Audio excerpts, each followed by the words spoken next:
Joining me now to understand why the Prime Minister has chosen not to go to the ASEAN summit is former Indian ambassador to the United States. Lots of speculation. Mr. Arun Singh, former ambassador, joining me. How do you see the Prime Minister's decision to skip the ASEAN summit, not meet with Donald Trump? It comes on the back of the fact that he didn't also go earlier this month to the Gaza summit. Do you get the sense that the Prime Minister is avoiding Donald Trump for some reason? And if so, what is that reason?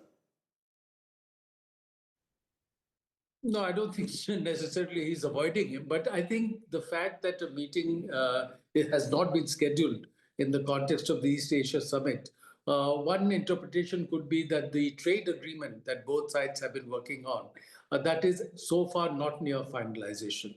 Because if that had not been done and the two had met and there was no specific outcome from that meeting leading to reduction in the tariffs on India, people would have questioned about the value of that meeting, particularly since state assembly elections in an important state like Bihar are due early next month. So that's the only interpretation that I would make, because it's not a question of avoiding. If you see over the last month or so, there have been repeated exchanges of messages between President Trump and the Indian Prime Minister. And I think on several occasions, they've also had telephone conversations. President Trump called the Prime Minister on his birthday, spoke to him on the occasion of Diwali.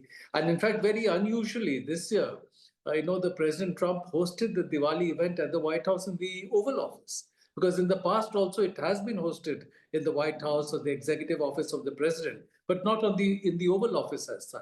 So again, there is a signaling that despite the current differences, particularly related to tariffs, the president wants to keep the relationship stabilized to the extent it can be done and attaches value to the India relationship. So I think we should just say that perhaps the trade agreement is not yet ready. You're linking, therefore, the absence of Mr. Modi and not meeting Trump to the trade agreement, but there will be those, Mr. Arun Singh, who will link it to the fact that more than 50 times in the last few months, Donald Trump has claimed credit for the Indo-Pak ceasefire after Operation Sindoor. On half a dozen occasions, he's claimed that the Prime Minister has assured him India will not purchase Russian oil. Many believe these are significant differences. Is it just about trade, or is it that Donald Trump has a habit of seemingly embarrassing India and India wants to send a message? There's a difference between a phone call and a face-to-face meeting. So of late, while there are certainly issues on where there is disagreement, he's also adopted a more positive tone related to India and to the Prime Minister. And the two issues that you mentioned specifically on the Russia issue and the oil purchases, today the US has now gone ahead and sanctioned two major Russian oil companies, Lukoil and Rosneft. And as a result of that, some of the criticism that Donald Trump has levied against India could, over the months, disappear.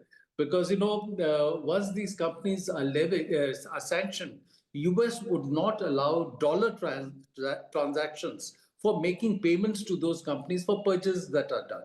So after November 21, which is the date that the US has set, it may become difficult for India to pay for any oil purchases that it does from Russia, from Rosneft and Lukoil, going by the experience, for example, we had in the Iranian sanctions earlier, because US would not allow dollar payments, European countries would not agree to euro payments. So there would be no mechanism. And if you set up a rupee payment mechanism, then there would be huge accumulation of reserves in India, because we bought almost $50 billion worth of oil from Russia. And Russia has bought, from what I understand, only about $5 billion worth of goods from India. So there'd be huge accumulation of rupee reserves, which would not work to anybody's advantage.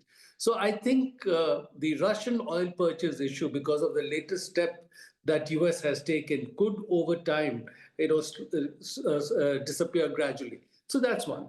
On the Pakistan thing, it's not something new. If you recall, way back in 2019, after being very tough on Pakistan in 2017, 2018, in 2019, when Donald Trump wanted to do a deal with the Taliban, he invited the Pakistan Prime Minister Imran Khan to the White House in July 2019.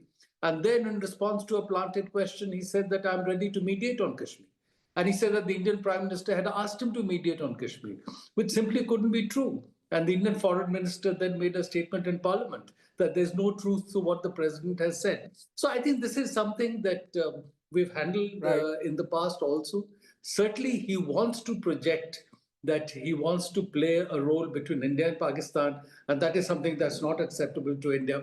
But I think those are things that can be handled.